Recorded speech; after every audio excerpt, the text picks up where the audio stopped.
ah. Kakainis naman. Ma'am, may delivery po kayo. Oh, ano to? Pera na naman? Diyos ko, ayoko neto. Sa'yo na lang, kuya. Ayoko din po niyan, ma'am. Sa iba niyo na lang po ibigay. Sige na po. Ano ba yan? Ang dami ko ng pera eh. Nay, bakit 300,000 na naman yung binigay mong baon sa akin? Hindi ko pa nga nagagastos yung baon ko last week eh. Tapos binilan mo pa ako ng bagong iPhone at iPad. Bawasan mo yung baon ko ha. Nakakainis ka. Huwag ka na magreklamo. Ang dami na nga natin pera eh. O eto pa. Hindi ko na alam kung saan ko gagastusin to eh. Ay naku, padala kasi ng padala ng pera eh. Tapon ko na lang to. Congrats, ma'am! Kayo po ang grand winner ng 5 million pesos! Ano ba yan? Pera na naman. Pwede ba hindi ko tanggapin yan? Dami ko ng pera eh. Ay, baon na po namin kunin to, ma'am. Sa'yo na po to. Congrats po ulit. Ba't pa ako nagising? Sana ganun na lang yung problema ko. Anak? Yes po, Nay. Pupunta dito si Mayor. Talaga, Nay? Oo, anak. Kaya ikaw behave ka, ha? Huwag kang magsasalita, ha? Sige po, Nay. Sana bigyan niya tayo ng pera, pati bahay at lupa. Few moments later. Magandang hapon po. Ay, hello po, Mayor. Pumunta ako dito para sabihin na bibigyan ko kayo ng pera at saka bahay at lupa. Wow naman, Mayor! Basta ako ang iboboto nyo sa susunod na eleksyon. Opo, Mayor, kayo po yung boboto namin. Tanungin natin anak mo. Ako ba ang iboboto mo? Ayaw naman ata ng anak mo eh. Anak! Mukhang ayaw talaga eh. Ibibigay ko na lang sa iba yung pera tsaka lupa. Aalis na ako. Hi, Mare! Buntis na ako! Ha? Paano ka nabuntis? Eh, wala ka namang asawa. Hello po. Nagbibigay po kami ng pera sa mga nangangailangan. Hello po, Mayor. Ako po, kailangan po namin ng pera. Ay, Mayor! Buntis ako, oh. Mas kailangan ko yan. Oo, mas kailangan mo nga kasi buntis ka. Oh, ito, sa'yo na to. Thank you. Tsaka pala, magbibigay kami ng bahay at lupa sa mga may kailangan.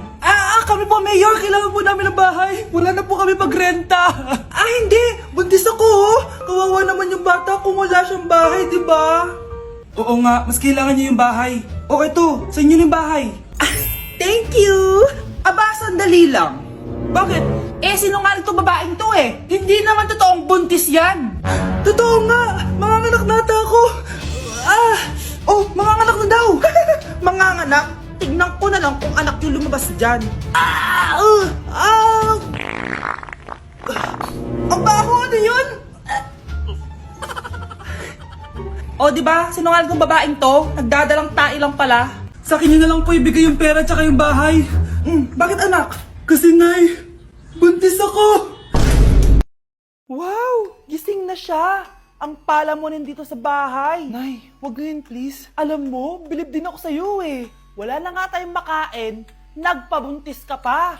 Buti pa yung anak ni Rosa, pag-aaral ay natupag. Nakakawalang gana. Yan, umalis ka. Diyan ka magaling. Kasalanan mo to. Sinira mo yung future ko. Ate, please, tigilan mo yan. Walang kasalanan yung bata. Hindi! Dahil dito, galit sa akin si nanay. Kaya dapat mawala na to. Ate, wag. Ate. Anak, kain ka na oh.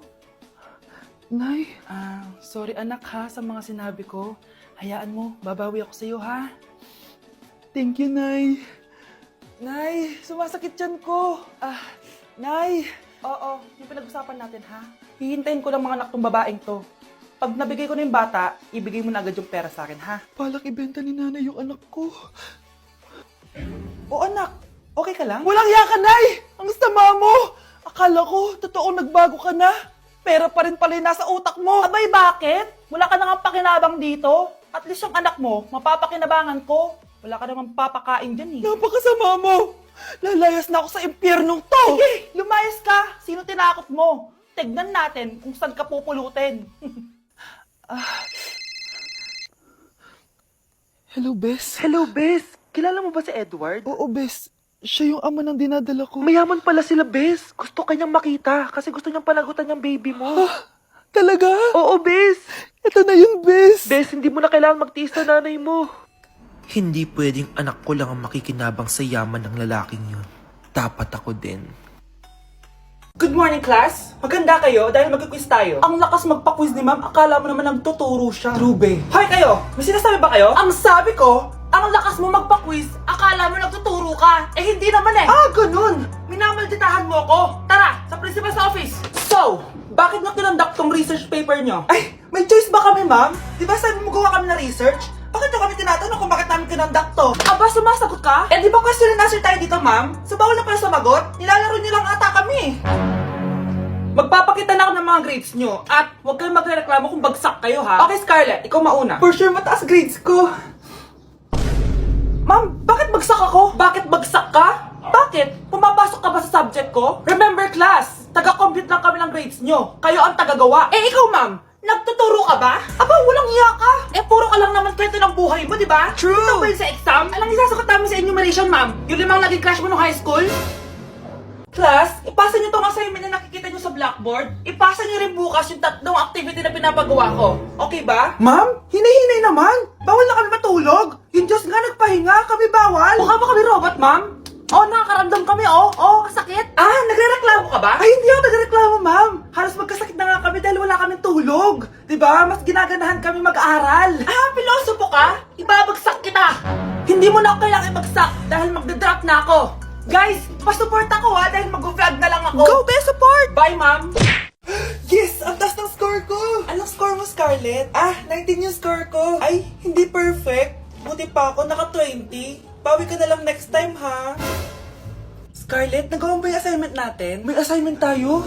Hala, di ko nagawa. Huwag mo nang sasabihin kay mama. Ah, sige, di ko sasabihin.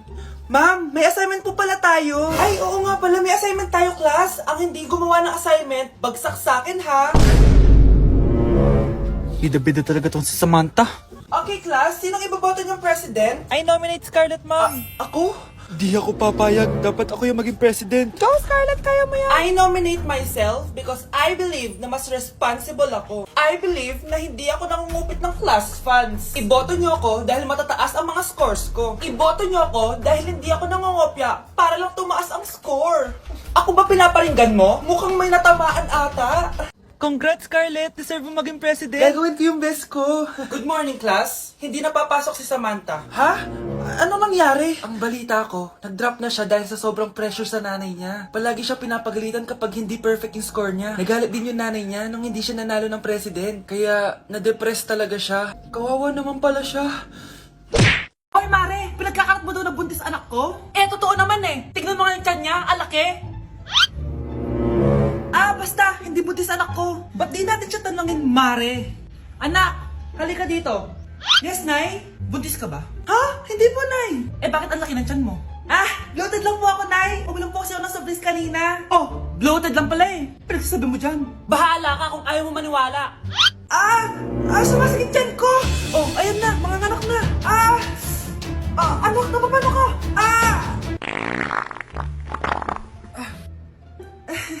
Baho. Ang sakit! Parang iba na to, Nay! Anak, kapiga ka! Anak, higa ka lang malalim, ha? Ire! Sige pa!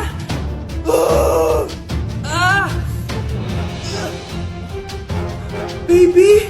Sorry, Nay. Tinago ko sa'yo na buntis ako. Okay lang, anak.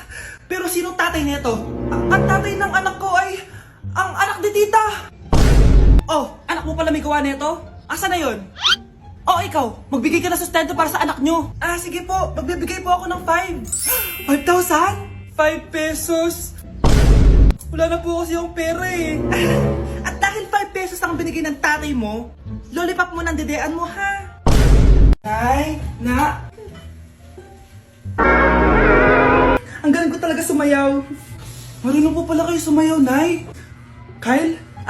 Hindi mo lang naman tatanong, champion lang naman ako sa sayawan dati. Wow, champion po kayo, Nay! Kaya nga nagtataka nga ako sa 3 mong kapatid. Puro kaliwa ang paa, kailangan papakaluan. Nay, subukan ko pa yung sinasayaw nyo. Susubukan mo? Sigurado ka? Oh. Mayo, Kyle! Anak nga talaga kita! Ang galing-galing mo! Naku, taas na naman ang kuryente natin. Sino ba kasing aircon na aircon dyan? Si ate, buong araw nag-aircon. Wow kala mo din nakiki-aircon. Anay, kailangan ko na daw po magbayad ng tuition para makapag-exam ako. Ha? Bayarin na naman? Sige anak. Nay, due date na pala ng internet natin. Baka maputulan tayo. Oh, isa pa yan. Naku, sabay-sabay na. Oh, wala na naman pala naman to ref natin. Naku, kailangan na natin mag-grocery. Nay, nagpadala na daw si tatay. Ay, buti naman. Umulan pa, patay. Paano pupunta sa remittance center neto? Ano ka ba, Nay? Nagpadala si tatay via GCash at may bonus credits pa. Wow, high-tech na pala, anak. Eh, paano yung mga bills natin? Pwede din yan sa GCash, Nay. Ayan, kaka-cellphone mo yan. Ay, mali. Kaka-GCash mo yan. Kaya magpadala na sa GCash dahil diretso sa GCash wallet mo ang remittances abroad. Hindi ka nalalabas ng bahay dahil hassle-free at 24/7 tong available. At wala tong transfer fee sa mga verified users. Just open your GCash app and go to your GCash wallet. Itap nyo lang yung cash in at go to global banks and partners. Hanapin mo lang kung saan remittance partner siya nagpadala. I-enter mo lang yung mga kailangan na details at makukuha mo na agad yung pera, o diba? Grabe anak, ang bilis na pala ngayon. O diba, Nay? Kaya mo? I-GCash mo! Iba na talaga ngayon, no? Nung panahon namin, ang layo pa na pinupuntahan namin para makapagpadala. Hulaan ko, Nay, tumatawid pa kayo ng bundok at ilog, no?